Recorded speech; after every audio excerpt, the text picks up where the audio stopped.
Bismillahirrahmanirrahim. Alhamdulillahirabbil alamin wassalatu wassalam ala asyrafil anbiya'i wal mursalin wa ala alihi wa sahbihi ajma'in. Subhanaka la ilma lana illa ma 'allamtana innaka antal alimul hakim. Rabbi shrah li sadri wa yassir li amri wahlul 'uqdatam min lisani yafqahu qawli. Amma ba'd. Alhamdulillah ala ni'matil Islam, alhamdulillah ala ni'matil iman, wa kafa biha min ni'mah. Alhamdulillah, segala puji bagi Allah Subhanahu wa taala yang memberi kita nikmat Islam iman, yang memberi kita nikmat sehat sempat, yang memberi kita berbagai macam kenikmatan, bahkan di minggu-minggu yang lalu ditambahi nikmat-nikmatnya oleh Allah Subhanahu wa taala dengan datangnya beberapa teman dan juga senior-senior kami dari alumni Daruz Zahra untuk ikut membagikan ilmu di tempat-tempat yang ada di daerah Tulungagung ini. Itu semuanya adalah bentuk dari karunia yang Allah Subhanahu wa taala berikan kepada kita, yang tidak bisa dinilai dengan apapun, yang enggak bisa dibeli dengan apapun, yang akan menyambungkan, yang akan lebih menyambungkan kita dengan orang-orang mulia, karena pertemuan-pertemuan yang mereka lakukan atau yang dilakukan oleh beliau-beliau ini juga adalah pertemuan-pertemuan yang indah. Beliau-beliau dulunya belajar di pondok-pondok pesantren yang punya guru-guru yang juga sangat luar biasa. Setelah itu berangkat ke Hadramut, pulang lagi juga berdakwah di berbagai macam tempat. Jadi pertemuan-pertemuan mereka ini memiliki athar, memiliki bekas-bekas yang kalau misalkan kita ini mau ngambil porsi itu dari mereka, kita akan kesawapan istilahnya.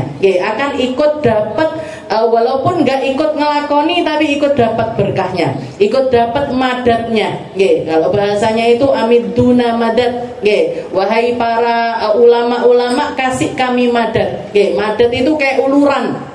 Jenengan punya keilmuan, ulurkan ilmumu kepada kami. Jenengan punya rasa hati yang indah, ulurkan itu kepada kami. Jenengan punya keberkahan dari guru-gurumu, ulurkan itu kepada kami. Semuanya itu adalah kenikmatan-kenikmatan yang hanya Allah Ta'ala berikan kepada orang-orang yang dipilih oleh Allah Subhanahu wa Ta'ala.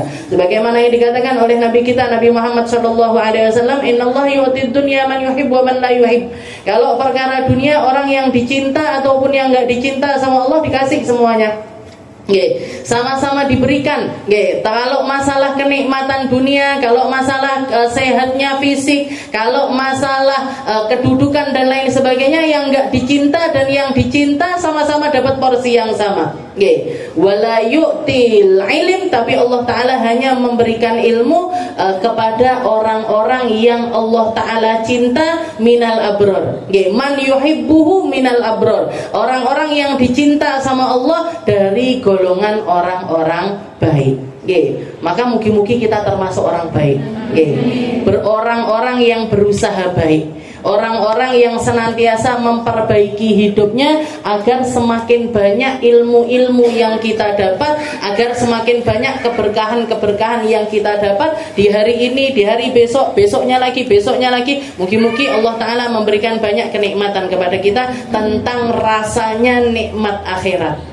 Karena majelis-majelis kayak gini nih, bahasanya Nabi nggak istilahnya bukan bahasa yang remeh-remeh, tapi katanya Nabi Riyadul Jannah. Yang kayak gini ini DP-nya surga. Kalau kamu nggak bisa menikmati DP-nya surga di dunia, maka bisa istilahnya kalau DP-nya aja kamu nggak bisa nikmati, apa nih sing tenanan? Surgane tenanan. Surga itu dipenuhi sama orang-orang yang semacam ini. Surga itu dipenuhi dengan omongan-omongan yang semacam ini. Surga itu dipenuhi dengan rasa-rasa hati yang semacam ini. Kalau kamu nggak bisa menikmati nikmatnya zikir, nikmatnya sholawat, nikmatnya ilmu, nikmatnya pertemuan-pertemuan dengan orang baik, maka mustahil bagi kamu untuk menikmati surga yang sebenarnya. Maka cicipi yang kayak gini nih. Kalau saya masih berat, misalnya saya masih berat, saya masih sulit, saya masih harus memerangi diri saya untuk datang ke tempat-tempat semacam ini, paksakan. Paksa terus sampai kamu mendapatkan feel-nya. Sampai kamu mendapatkan rasanya, karena rasa itulah yang akan dipermanenkan oleh Allah Ta'ala sampai ke alam akhirat. Yang rasa itu tadi, ya Allah kok enak men to burdane. Nggih. Ya Allah kok enak men to sholawatane. Ya Allah kok enak men to zikire. Ya Allah kok enak men kajiane. Nggih, ini kajian-kajian yang kumpulan-kumpulan semacam ini. Jenengan akan ketemu lagi nanti di surga. Kalau enggak betah di tempat ini, lek enggak nyaman duduk di tempat yang semacam ini, mungkin kita akan nyaman di dalam surga? Enggak mungkin. Lek wis enggak nyaman neng surga, neng di panggone. Mek loro tok pilihane, Bu. Nggih. Enggak ada tengah-tengah maksudnya. Yo kadang rene, kadang rono naudzubillah. Kadang rene enggak ada. Nggih, surga aja. Kalau neraka ya neraka aja. Enggak ada tengah-tengah di dalamnya. Maka selama kita masih hidup, yang kita minta ini rasa-rasa yang semacam ini.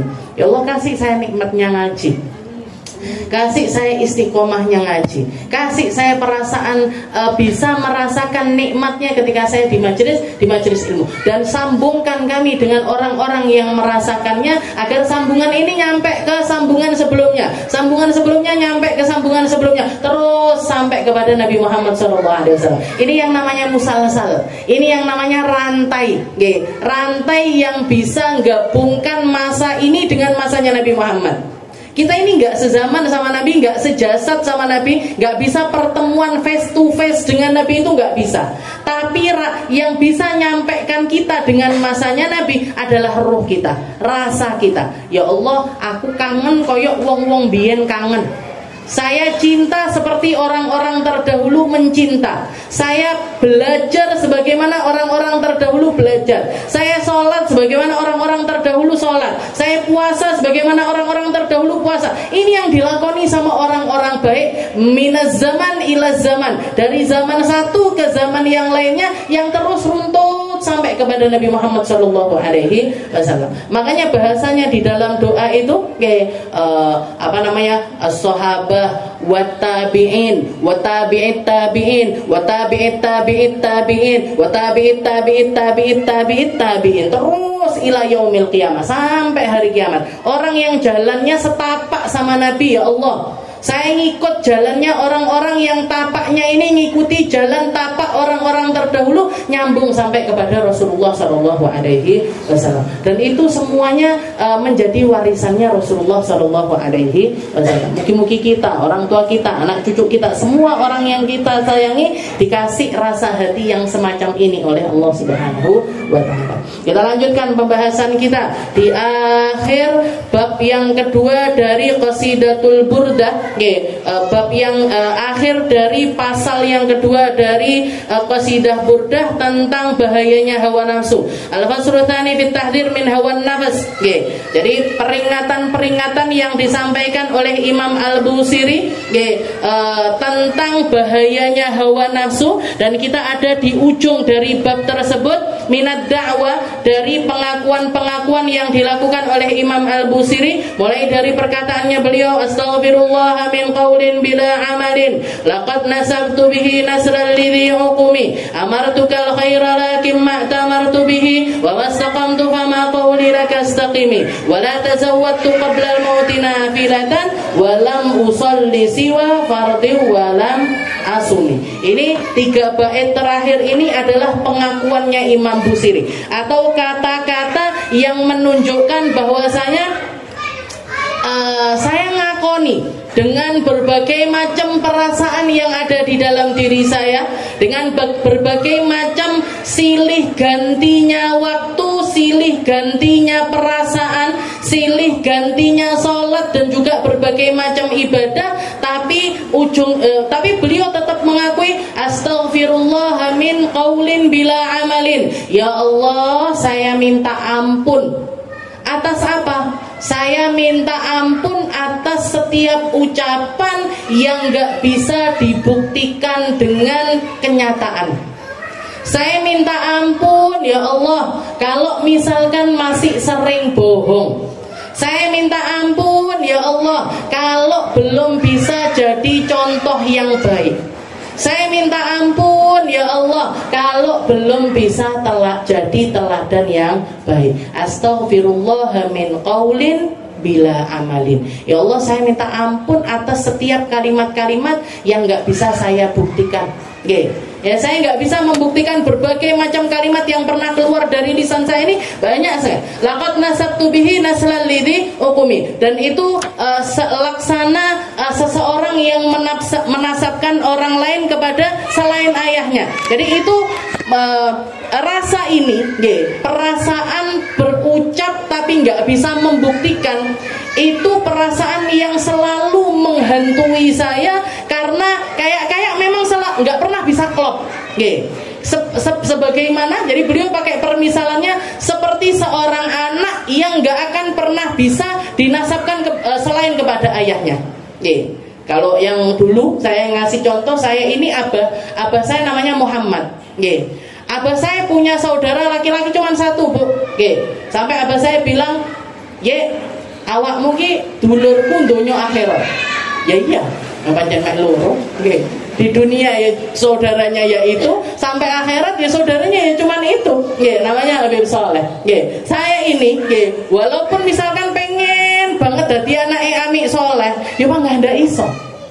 Kenapa? Wis pancen wis kadung dadi anake Muhammad, gimana caranya mau jadi anaknya Soleh? Nggak bisa. Nah ini, jadi perasaan berucap tapi nggak bisa membuktikan itu, apalagi untuk orang-orang yang banyak berucap, atau para pendakwah, orang-orang yang ngajar, orang-orang yang nyuruh, orang-orang yang menjadi panutan bagi umat, itu seperti momok, seperti sesuatu yang sangat-sangat menghantui mereka. Saya ini nyuruh orang lurus tapi orang lurus ya, ngongkon wong apik tapi manggah ra iso dadi wong apik. Nyuruh orang banyak ibadah tapi saya sendiri nggak banyak ibadah. Nyuruh orang banyak baca Al-Quran, saya sendiri nggak banyak baca Al-Quran. Itu sesuatu yang sangat-sangat menghantui orang-orang yang kenal sama Allah Subhanahu wa Ta'ala. Dan rasa itu harus ada.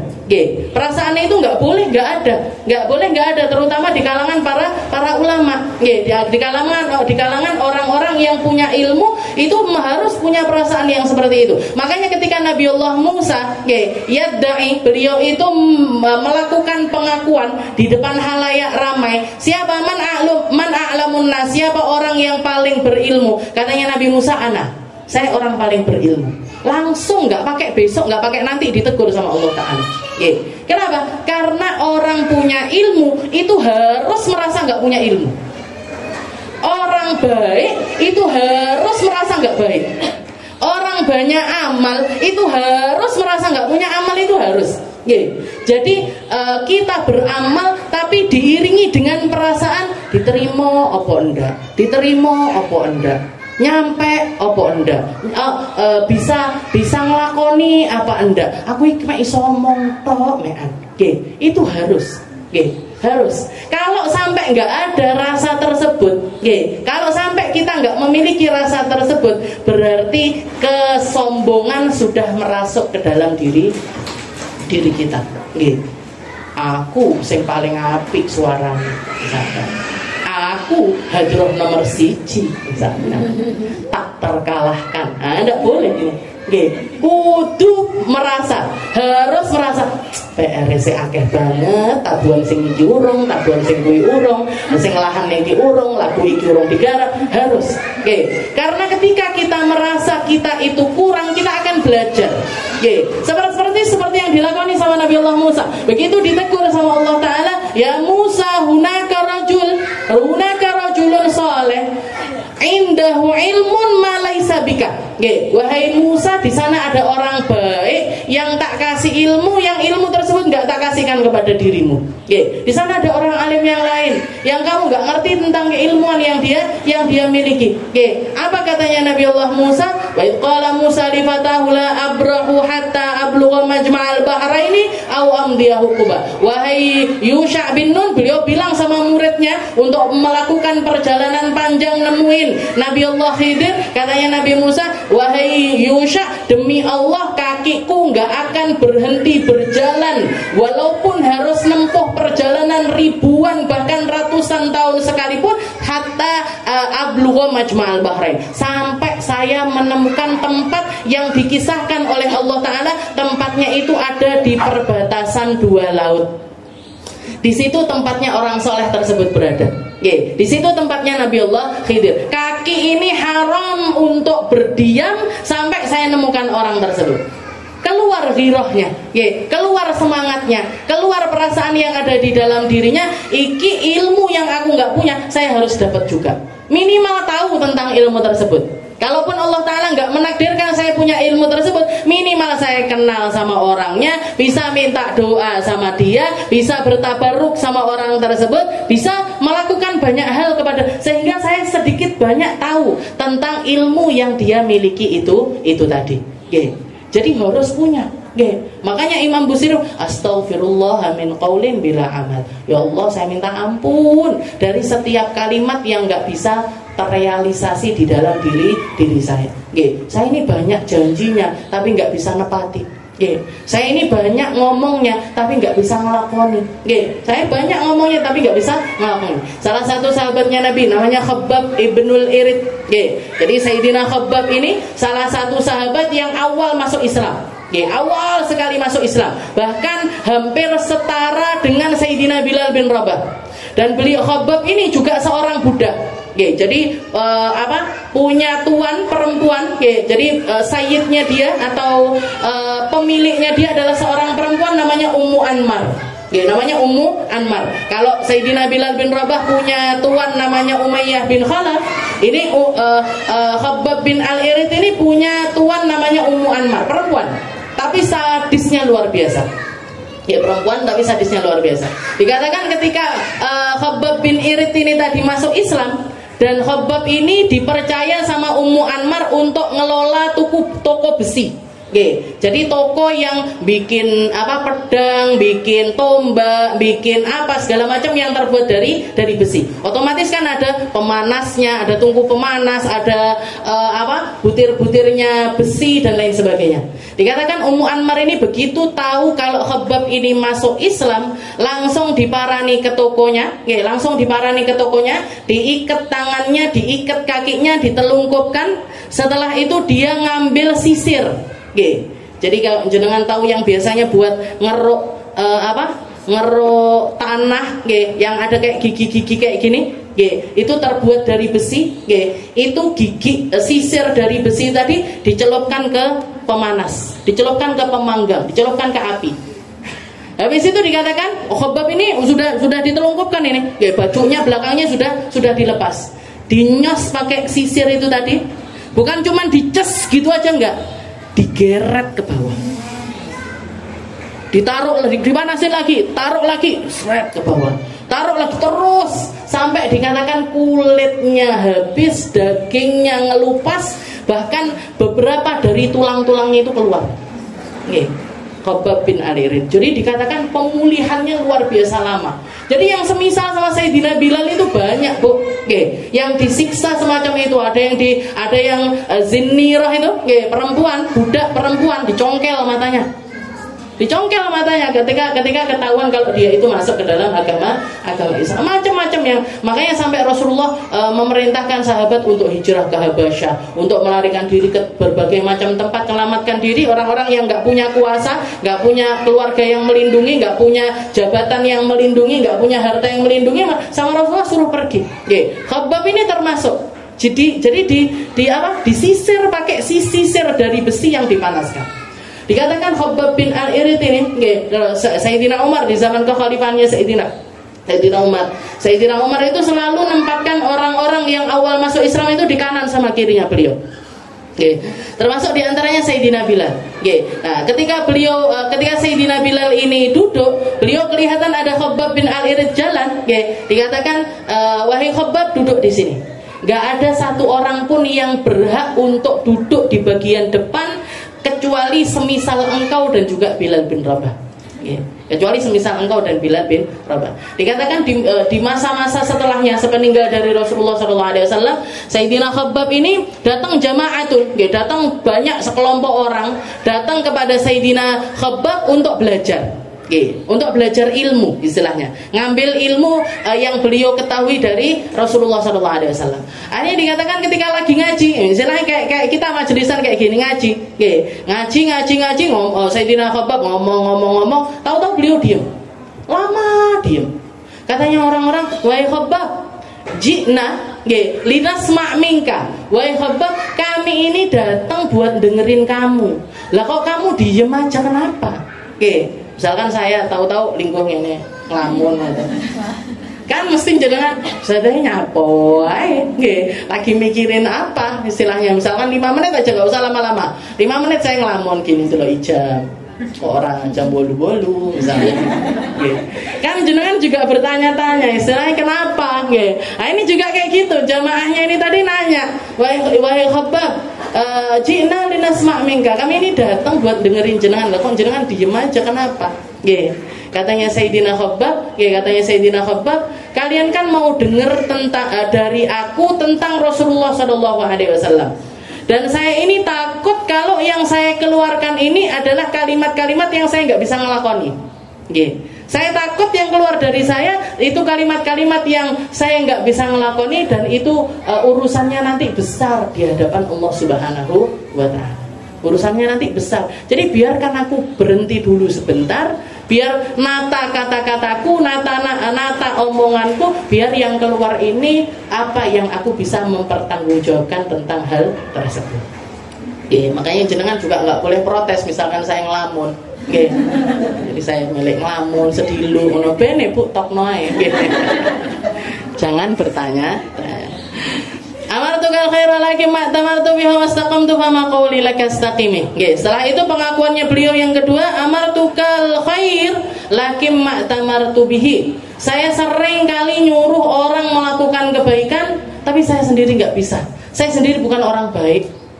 Saya sendiri nggak bisa ngelakoni kebaikan-kebaikan tersebut.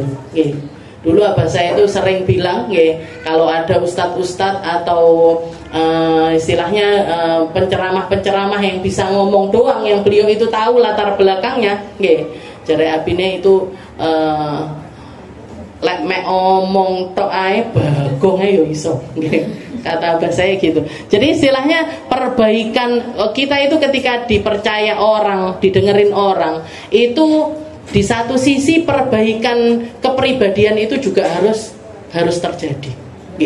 Jadi kalau kita melakukan sesuatu, apalagi yang tampil di publik, itu perubahan diri itu sesuatu yang harusnya memang terjadi. Kita jadi ibu misalkan, aku kudu le HP, ngomong sama anaknya nggak boleh main HP, aku dewe yo ora oleh asline. Saya ngomong anak saya, nyuruh mereka untuk nutup aurat, saya sendiri harusnya juga nutup aurat. Saya ngomongi orang begini begitu, saya sendiri juga harusnya memperbaiki diri. Nah itu harusnya menjadi sesuatu yang berkesinambungan. Berarti jalan beriringan. Ya memang nggak ada orang yang sempurna. Nggak ada orang yang baik 100% itu nggak ada. Kita mau nyari orang yang nggak punya celah, nggak punya jelek, nggak punya dosa, nggak punya kesalahan, itu nggak mungkin, mustahil. Tapi untuk kita pribadi, istilahnya dengan bertambahnya ilmu kita, amalnya itu harusnya juga nambah.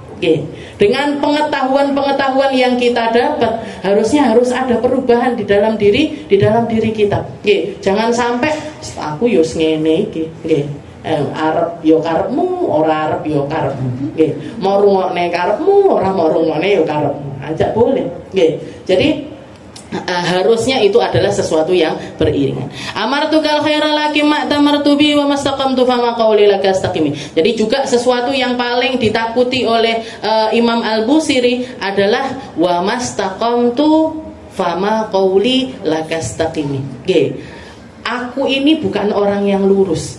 Saya sering nyuruh orang lurus, sing lurus, yang lurus kamu. Tapi saya sendiri ini juga jauh dari kalimat itu masih sangat jauh sekali. Ini juga sesuatu yang menjadi pikirannya bahkan Nabi kita Nabi Muhammad SAW.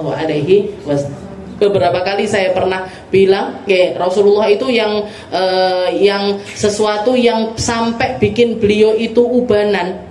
Ketika ditanya, beliau mengatakan Hud wa akhwatuha. Surat Hud dan teman-temannya Hud. Para ulama mengatakan dari sekian banyak ayat-ayat di surat Hud dan juga yang semisal dengan surat Hud, itu ada satu kalimat yang paling bikin Nabi Muhammad ini kepikiran, yaitu perintah Allah Ta'ala yang mengatakan istaqim kama umirta. Istaqim kama umirta. Wahai Muhammad, jadilah kamu ini orang yang lurus. Jadilah kamu ini berjalan di jalan lurus. Islam itu siraton mustaqiman. Islam itu adalah jalan yang lurus. Maka bertahanlah kamu di jalan lurus tersebut meskipun sulitnya luar biasa. Meskipun sulitnya luar biasa. Lurus ini kan kebalikannya i'wijaj. I'wijaj itu kelok-kelok atau menggok-menggok. Nah, kalau Allah Ta'ala merintahkan lurus, berarti kan nggak boleh menggok-menggok. Kalau kamu itu lurus, wahai Muhammad, dan jangan berbelok. Itu kan sesuatu yang sangat berat sekali. Perjuangannya 24 jam. Perjuangannya setiap hari. Perjuangannya setiap waktu. Allah Ta'ala itu nuntut Nabi Muhammad, dan Nabi Muhammad ini fungsinya di umat ini untuk ditirukan, yaitu jadilah kamu itu orang yang lurus. Lurus terus 24 jam itu kan angel, gitu. Eling terus 24 jam itu kan sulit. Zikir terus, ingat nyambung terus sama Allah Ta'ala 24 jam, itu kan sulit sekali. Bahkan ketika kita keluar dari lagi majelis gini, eling kabeh, Gusti Allah, Nabi Muhammad, tapi sik tas metu sak jangkah rong jangkah, silang biasanya. Silang biasanya.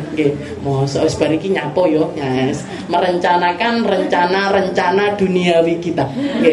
Merencanakan perkara-perkara yang menjadi hawa nafsunya kita. Jadi istiqomah itu luar biasa sulitnya. Dan tapi harus diperjuangkan. Salah satu sahabat yang nanya sama Nabi Muhammad, ya Rasul, ya Rasul ausini, ya Allah, ya Rasul kasih saya wasiat. Biqaulin, dengan satu kalimat yang bisa saya pegangi, dan kalimat itu nggak akan bisa saya temukan kecuali dari jenengan. Saya nggak akan bisa nemukan kalimat itu kecuali keluar dari lisanmu ya Rasul. Sebagai seseorang yang paling pantas untuk mengucapkannya, sebagai seseorang yang paling bisa untuk melakukannya, dan seseorang yang menjadi puncaknya qudwah di dalam hal tersebut, puncaknya teladan di dalam hal tersebut. Maka Rasulullah mengatakan, qul amantu billah tsumastaqim. Katanya Nabi Muhammad, katakan, ucapkan amantu billah, saya beriman kepada Allah. Tsumastaqim. Bar ngono dadi wong sing lurus. Habis itu kamu jadilah orang yang lurus. Kalimat ini bisa jadi mantranya kita ketika kita oleng. Bisa jadi mantranya kita ketika kita itu lalai. Bisa jadi mantranya kita ketika kita itu hampir menggok. Sek neng perapatan sancang-ancang wis resting kanan. Itu kalau kita ngucapin insyaallah balik lurus lagi. Kalau kita ngucap lagi balik lurus lagi. Apa itu? Qul amantu billah. Ya Allah, delok koncone melek-melok rono, amantu billah, lurus aja. Apa nih? Delok koncone ribah berjamaah, melek-melok iki kupinge wis ngene-ngene iki.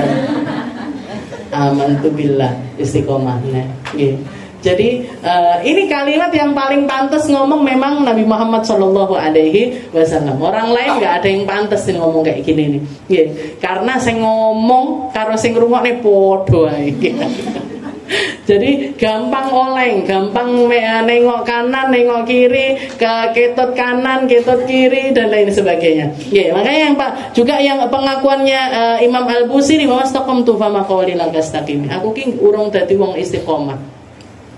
Padahal tawarannya Allah Ta'ala kalau orang yang istiqomah, innal ladzina qalu rabbuna Allah thumma istaqamu tatanazzalu alaihimul malaikata alla takhafu wa la tahzanu wa abshiru bil jannati allati kuntum tu'adun. Katanya Allah Ta'ala di dalam Al-Quran, orang-orang manusia-manusia yang selama hidupnya itu mengatakan rabbuna Allah, Tuhan kami adalah Allah, kami ini punya Allah, saya ini punya sandaran Allah, saya ini butuhnya sama Allah. Innalladzina qalu rabbuna Allah, manusia-manusia yang seumur hidupnya mengucapkan Tuhan kami adalah Allah, tsumma istaqamu, terus mereka istiqomah ngelakoni nglakoni urip seperti yang diinginkan oleh Allah Subhanahu wa taala, nanti di ujung umurnya dia, nanti ketika sakaratul mautnya dia, nanti ketika dia itu menghadapi keadaan yang paling genting di dalam sebagai closing dari usianya dia, sebagai penutup dari hidupnya dia, tatanazzalu alaihimul malaikah.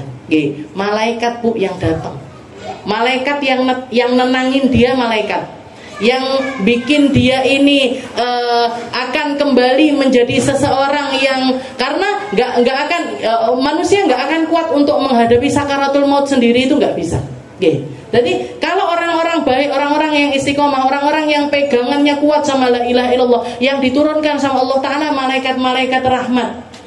Ngapain ini malaikat-malaikat? Malaikat-malaikat ini mengatakan la takhafu wa la tahzanu. Kamu itu enggak perlu takut.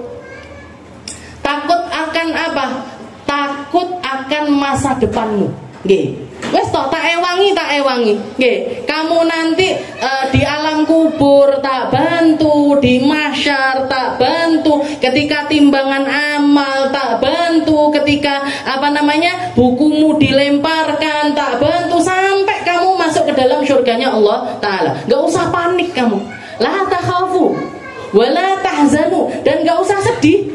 Kamu itu gak perlu bersedih. Bersedih atas apa? Bersedih atas apa yang akan kamu tinggalkan. Gak usah sedih. Kamu ninggalin ibumu misalkan, kamu ninggalin suamimu misalkan, kamu ninggalin anak-anakmu misalkan, kamu ninggalin orang-orang terkasihmu, orang-orang tercintamu. Gak usah takut, gak usah sedih. Allah takhafu wala tahzanu. Gak perlu takut akan masa depan, gak perlu sedih atas apa yang akan kamu tinggalkan. Nanti kamu di alam akhirat bakalan ketemu orang-orang terkasihmu yang lainnya. Kamu akan ketemu orang, kalau kamu ninggalin, misalkan kamu ninggalin anakmu, kamu ketemu orang tuamu lagi nanti.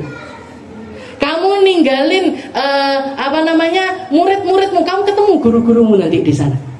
Kamu ninggalin orang-orang terkasihmu, tapi akan dipertemukan sama Allah Ta'ala dengan orang-orang terkasih yang lainnya, yang dulunya sudah mendahului dirimu. Allah takhafu wa la tahzan.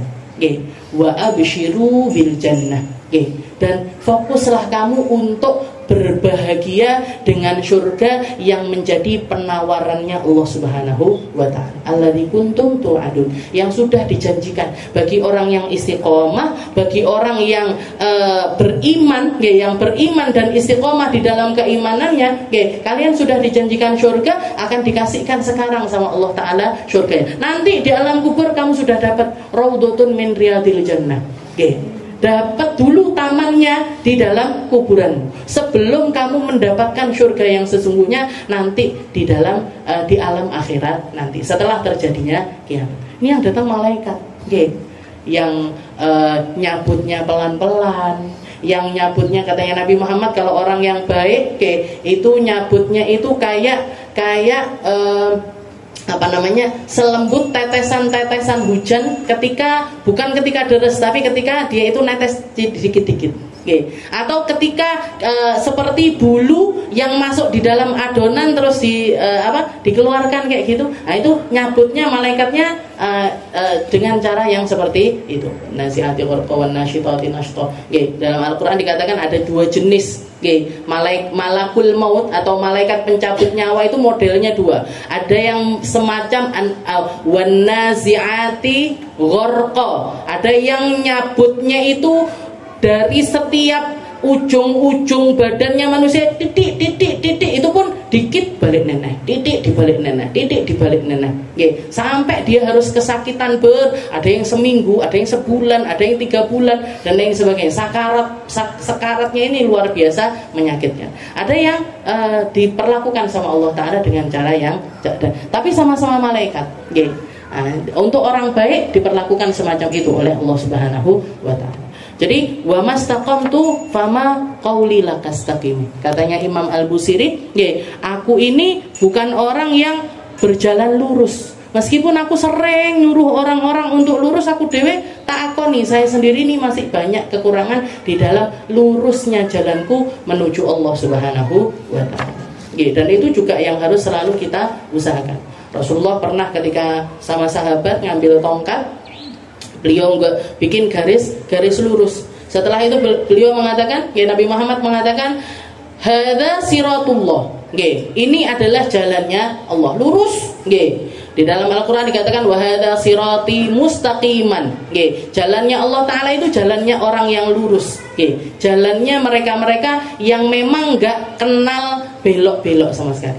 Setelah itu Nabi Muhammad bikin jalan-jalan yang lain di sebelah, tek kanan kiri. Nah, katanya Nabi Muhammad, kalian itu kalau jalan di sini. Kalau kalian jalan di yang sebelah ini tadi, fatafarraqu bikum an sabili. Kalian akan diporak-porandakan oleh Allah Subhanahu wa taala. Jangan tanya orang-orang yang enggak kenal majlis. Jangan tanya orang, bahkan enggak usah gitu. Jangan tanya, jangan eleng-eleng hidupnya jenengan sebelum datang ke kajian. Sebelum kenal sama majlis, sebelum kenal sama kelompok-kelompok semacam ini. Yang jenengan rasakan dulu ini perasaan yang bagaimana? Apakah jenengan lebih bahagia dulu? Apakah jenengan lebih tenang dulu? Apakah jenengan lebih merasakan perasaan puas dulu? Saya yakin sekarang lebih nikmat. Saya yakin luwih iso noto ati Ustaz. Lebih terarah, lebih terkontrol, lebih adem, lebih ayem. Entah kalau misalkan saya nggak kenal majelis ini, saya bakalan istilahnya nggak bisa bayangin saya kalau harus hidup seperti dulu lagi. Saya yakin seperti dan itu yang dirasakan ribuan bahkan jutaan orang-orang di luar sana yang nggak kenal tempat-tempat semacam ini. Jadi istiqomah di jalannya Allah Ta'ala itu, istiqomah di jalannya Allah Ta'ala suatu keharusan dan sesuatu yang memang harus diusahakan dan sesuatu yang nggak ada puncaknya. Jadi perbaikan diri. Makanya saya sering bilang, istilahnya ngaji, kalau jangan ditanyain sama orang pondok ngaji sampai kapan toh? Sampai mati jangan jawab ngoten. Sampai kapan toh ngajine, maca burdai, zikirane, tibaane, maulutane ini sampai kapan ini? Sampai mati. Bahkan jangan kalau nanya ke saya, ustazah ini arep nekakne ustazah yang lainnya dari mana-mana ini sampai kapan? Sampai mati. Sampai mati saya bakalan nyari-nyari orang-orang istilahnya senior saya ataupun juga orang-orang yang berkecimpung di dalam dunia dakwah ini untuk saya datangkan ke sini nih. Makanya motonya Junda Fatimah, motonya Ar-Raudhah, bledos udun siji tak bikinkan udun-udun yang lainnya. Jadi tidak ada habisnya. Setelah istirahat nanti di akhirat, nanti di kuburan. Di kuburan istirahatnya, di kuburan senang-senangnya di kuburan. Nanti kumpul sama orang-orang yang kita rindukan untuk bersama-sama dengan mereka nantinya. Saiki keselai, ragelem kesel ndak usah gabung. Gak mau capek pecat, gak mau capek pecat. Amaratukal khaira lagi mata maratu biha mastaqamtu wa maqawli lakastaqimi. Setelah itu yang terakhir beliau mengatakan wala tazawwatu qabla al-mauti nafilah walam usolli siwa fardhi walam usil. Sebelum ini, jadi istiqomah itu, istiqomah itu pakemnya ada 3 macam. Ada makom, ada 3 macam makom istiqomah. Dan 3-tiganya harus kita perhitungkan di setiap amaliyah kita. Yang pertama adalah istiqomah lillah. Istiqomah lillah. Jangan mau ngamal apa aja, mau ngelakoni kebaikan apa aja, mau ngelakoni kebaikan apa aja, kuncinya pertama harus lillah. Makanya dari awal kita diajarin wudu. Awaitul wudu li raf'il hadatsil asghari fardhan lillahi ta'ala. Salat usolli fardhu dhuhri arba'an mustaqbil lagi pada lillahi ta'ala. Kenapa kok ada? Karena memang setiap amal kebaikan itu kunci awalnya lillah dulu. Kita melakukannya karena Allah. Istilah gampangnya niatnya kudu bener. Jangan mau ngamal apa aja, niatnya dulu yang harus diperhatikan. Mau berangkat haji, mau berangkat umroh, mau ngaji, mau ngaji, main nggak bosan-bosan. Wah itu ta'alum wa ta'alim wa nafa. Kenapa? Biar ngingetin lagi. Allah, saya niat belajar, niat ngajar, saya niat ngingetin diri, niat nanti ngingetin orang lain, niat Mudzakarah wa tadhkir wal ifadah wal istifadah wal hatta tamasuk bi kitabillah wa sunnatur rasulullah sampai dawa niate. Nggih, itu niatnya Habib Abdullah bin Alawi Al-Haddad. Kenapa? Biar tetap dalam koridor lillah. Nggih, ngajinya kita karena Allah. Yang ngaji, yang ngomong ataupun yang dengerin melakukannya karena Allah. Nggih, ingat kalau itu semuanya ingat kalau misalkan kita melakukan segala sesuatu bukan karena Allah, itu enggak ada di dalam jalan istiqomah. Nggih. Bukan istiqomah, tapi lek jenenge istiqomah, yo bangga istiqomah. Jadi istilah saya kayaknya agak anget ini. Istiqomah lillah, karena jadi lillah dulu, pakemnya pakai hadisnya Nabi Muhammad, innamal a'malu binniyat. Wa innamal likulli imri'in ma nawa. Wa man kanat hijratuhu ila Allah wa rasulihi fa hijratuhu ila Allah wa rasulihi. Wa man kanat hijratuhu lid-dunya yusibuha wa imra'atin yankihuha fa hijratuhu ila ma hajara ilaih. Orang itu kalau beramal tergantung sama niatnya. Nggih. Orang itu kalau ngamal apapun kecil besar tergantung sama niatnya. Nggih. Walikul imri'in ma nawa. Dan orang ketika berniat dia akan mendapatkan sesuai dengan apa yang dia niatkan. Kalau niatnya besar dikasih sebesar apa yang dia niatkan. Kalau niatnya kecil ya sudah sama Allah Ta'ala dikasih sekecil itu. Dikasih sekecil itu. Makanya para sahabat juga mengatakan ini akumu wa anam. Saya itu ya bangun ya tidur. Tapi setiap kali saya tidur, setiap kali saya ngeletak, setiap kali saya mau tidur, nah saya berniat saya berniat melakukan apa yang saya lakukan ketika saya bangun. Jadi istilahnya kalau saya bangunnya ngaji, saya tidur ini niatnya biar ngajinya penak, biar ngajinya nggak ngantuk. Saya kalau bangun ngapain sholat, saya tidur ini niat biar sholatnya nggak angop. Saya istilahnya seperti itu.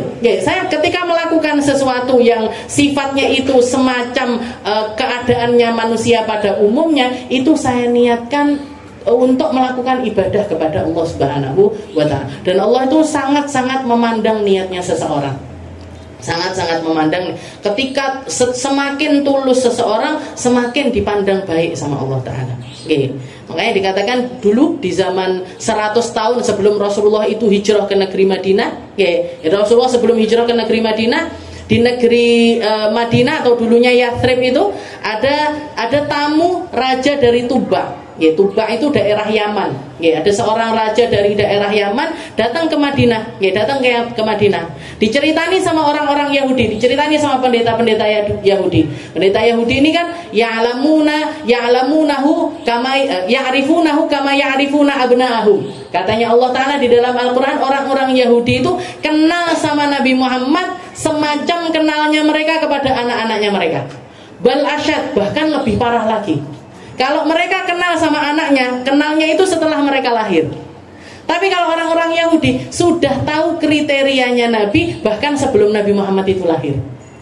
Jadi sudah tahu ini modelnya Nabi. Nah, diceritani sama orang-orang Yahudi bahwasanya wahai raja, negeri ini adalah negeri yang disifatkan di dalam Taurat untuk menjadi markas terbesarnya Nabi yang terakhir. Jadi tempat hijrahnya Nabi yang terakhir setelah dia terusir dari negerinya. Maka dikatakan raja tersebut langsung tersentuh dan mengatakan kepada pendeta Yahudi, kalau gitu carikan aku satu rumah, carikan aku satu bidang tanah, tak bangun bangunan di atasnya dan aku wakafkan ini, istilahnya aku jadi setelah bangunannya itu jadi, raja ini bilang, ya Allah, rumah ini akan menjadi rumah tinggalnya Nabi yang terakhir. Rumah ini akan menjadi rumah tinggalnya Nabi yang terakhir. Itu 100 tahun sebelum Rasulullah hijrah.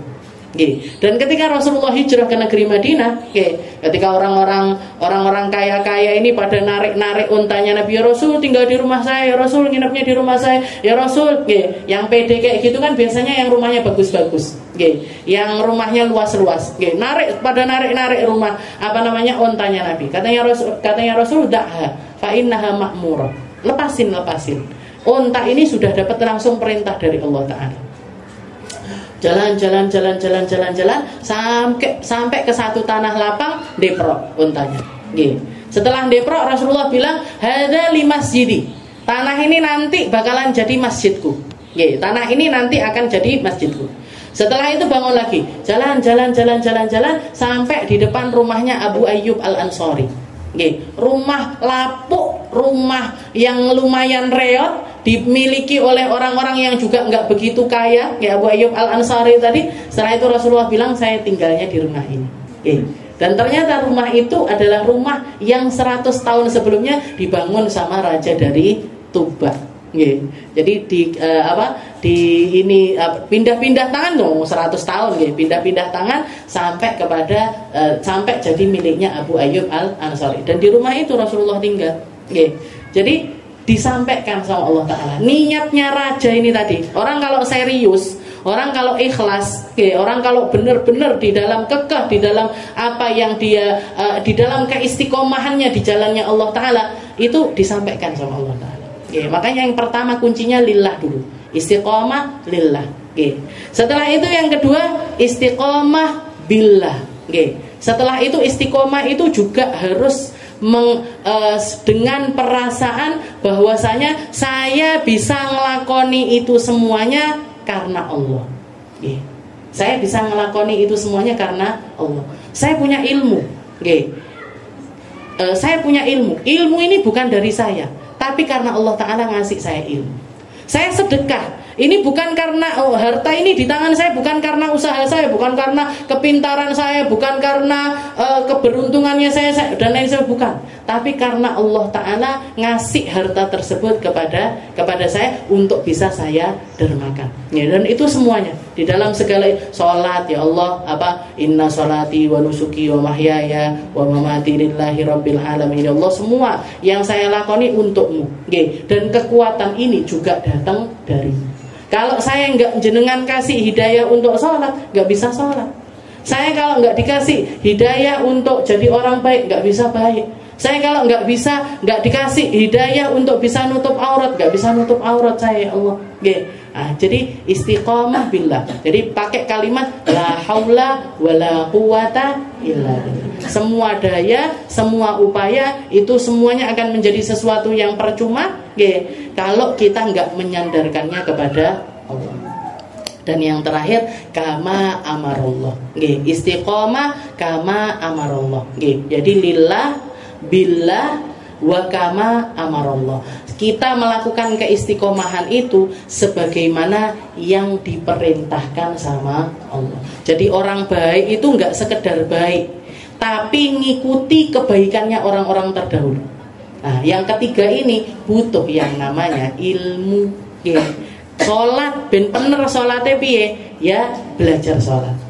Wudu biar bener wudunya gimana? Belajar wudu. Nutup aurat biar benar penutupan auratnya gimana? Pakai ilmu.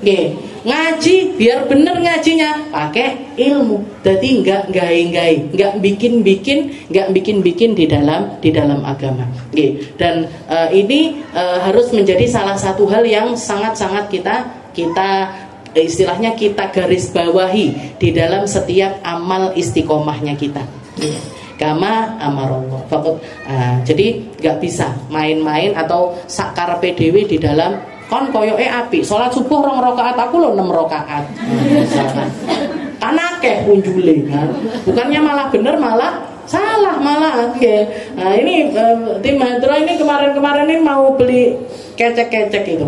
Mau beli kecek-kecek. Saya bilang enggak, telinga di samping telinga saya itu enggak terbiasa, juga saya enggak pengen ini Hadrah ini terlalu banyak mikirin variasi sampai lupa dengan tujuannya Hadrah ini tadi. Mau nyampe kicik-kicik itu, kicik-kicik itu, saya nggak pengen ada itu. Saya bukan berarti yang lainnya, berarti istilahnya enggak. Terserah kalau misalkan mereka senang dengan variasi yang seperti itu selama masih terarah, nggak tampil ya perempuan, karena perempuan nggak tampil di depan laki-laki, nggak unjuk kebolehan di depan laki-laki, saya masih nggak apa-apa. Tapi untuk yang saya naungi sendiri karena Ar-Raudhah ini saya saya sendiri omong istilahnya pamitnya ke saya itu mau pamit bikin kicik-kicik itu saya nggak mau. Biar itu tadi, biar nggak terlalu banyak ininya. Wala tazawwatu qabla al-mauti nafilah wala musalli siwa fardhi walam asumi. Juga yang menjadi iqrarnya, yang menjadi pengakuannya Imam Al-Busiri, katanya beliau wala tazawwatu qabla al-mauti nafilah. Ya Allah, bekal sunnah saya ini enggak banyak. Okay. Bahkan kalimatnya wala tazawwatu qabla al-maut, saya enggak berbekal sebelum kematian saya dari amal sunnah sedikit pun. Wala musalli siwa fardhi wala, saya itu cuman ngelakoni sing wajib toh ya Allah, enggak ada tambahan sunnah sama sekali. Nggih. Wala tazawwatu qabla al-mauti nafilah wala musalli siwa fardhi wala ma'sumi. Nah, ini juga sesuatu yang harus menjadi pengakuannya orang-orang yang berjalan di jalannya Allah Subhanahu wa taala. Nggih, istilahnya merasa kurang terus dengan ibadahnya. Ya, merasa kurang terus dengan ini kalimat ini kalau kita pikir-pikir sing pantas ngomong kan kita semuanya ini. Nggih, yang pantas ngomong wala tazawwatu qabla al-mauti nafilah wala musalli siwa fardhi walam asumi. Ya Allah, saya puasanya yo mek wajib tok. Saya salatnya yo mek wajib tok. Nah, itu kan kita banget nih tuh. Nggih, kita banget. Kalau ini ulama-ulama ini nggak mungkin, nggak mungkin istilahnya sekelas Imam Al-Busiri ini mesti sholat sunnahnya pasti banyak, tahajudnya mesti banyak, dzikirnya pasti banyak. Nggih, kok gitu? Ini dari yang terasa, nggih. Burdah ini kan luar biasa efeknya, luar biasa dampaknya. Banyak sekali orang-orang yang mengamalkan kitabnya beliau. Nggih, ada satu ulama nggih yang ngarang kitab Bughyah Al-Mustarsyidin. Nggih. Jadi salah satu rujukan orang kalau punya permasalahan-permasalahan fikih itu kitab tersebut. Nggih. Pengarangnya itu kalau nggak salah namanya Habib Abdurrahman Al-Masyhur. Beliau itu salah satu amaliyahnya beliau seumur hidupnya, sepanjang hidupnya. Itu setiap kali habis Isya, ya, setiap kali habis sholat Isya, beliau sholat 2 rakaat. Rakaat pertama baca Alif Lam Mim As-Sajdah. Bukan Alif Lam Mim Al-Baqarah, bukan. Alif Lam Mim As-Sajdah. Rakaat keduanya baca surat Al-Muluk. Itu dikit, cuman 2 lembar. Al-Muluk yomek 2 lembar. Alif Lam Mim As-Sajdah ini juga 2 lembar. Jenengan aja insya Allah kuat. Istilahnya sholat paling nggak sampai 15 menit selesai. Tapi yang istimewa dari Habib Abdurrahman ini, beliau melakukan rutinitas tersebut selama 40 tahun. Nggak pernah skip, nggak pernah nggak ngelakoni. Habis sholat Isya 2 rakaat itu tadi belum witirnya, belum ba'diyah Isyanya loh, ya. Jadi itu salah satu rutinitasnya beliau itu baca 2 surat ini di dalam sholat selama 40 tahun. Selama 40 tahun. Itu pun beliau menjadi orang yang didik menang amaliyahku. Kalau Habib Abdullah bin Husain bin Thohir itu yang ngarang Sulam Taufik, yang ngarang kitab Sulam Taufik yang kita baca setiap Kamis pagi, itu setiap harinya beliau baca 25.000 la ilaha illallah, 25.000 subhanallah, 25.000 alhamdulillah, 25.000 pokoknya kalimatut thayyibah itu 25.000. Nanti sholat malamnya 10 juz. Itu pun di dalam syairnya beliau di Ya Allah biha itu beliau mengatakan ya Rabbi ma ma'na amal wa kasbuna kullu zalal. Ya Allah, kita ini nggak ngamal apa-apa, entek kabeh amal ini. Saya ngamal ini kayaknya nggak ada apa-apanya ya Allah. Nah kok kita lagi ada wis entek-entekan bisa. Wis persis ini kayak yang dikatakan Imam Busiri. Wala tazawwatu qabla al-mauti nafilah. Salat duha kadang iya kadang enggak, tahajud kadang iya kadang enggak, zikir kadang iya kadang enggak, buka Quran kadang iya kadang enggak. Nah, ini kita banget ini. Wala tazawwatu wala usalli siwa fardhi walam asumi. Posone yo mek Ramadan tok. Kuwi pun hitung-hitungan banget. Piro ya utangku? 10, loro, kerek 3, kurang 3, kurang 4 nggih. Enggak ditambahi Kamis, Senin Kamis yo ora, ayamul bid dan lain sebagainya. Nggih. Dan itu menjadi sesuatu yang perasaan yang dirasakan semua orang-orang baik sampai di zaman terdekat sama Nabi Muhammad SAW sekalipun. Sayyidina Ali bin Abi Thalib, Sayyidina Ali Imam Ali menantunya Nabi. Berapa peperangan yang beliau lakukan, berapa musuhnya Allah Ta'ala yang beliau penggal istilahnya. Ilmu yang sampai dapat julukan ana Madinatul Ilm wa Aliun babuha, saya ini Madinahnya ilmu, Ali pintunya ilmu. Itu setiap di akhir-akhir usianya beliau, di penghujung wafatnya beliau, itu setiap malamnya beliau itu nangis. Nangis sampai balalat lihiyatuh, sampai seluruh jenggot-jenggotnya beliau itu basah dengan air mata. Dan kalimat yang keluar dari lisannya beliau, ya Allah, ya Allah, as-safar tawil, perjalanan akhirat itu perjalanan yang panjang, wazadi qalil, dan bekalku sangat sedikit. Bekalku titik banget, sedangkan perjalanan akhirat itu panjang sekali. Itu yang beliau tangisi di penghujung usianya beliau. Yang harusnya ngomong kayak gini kan kita.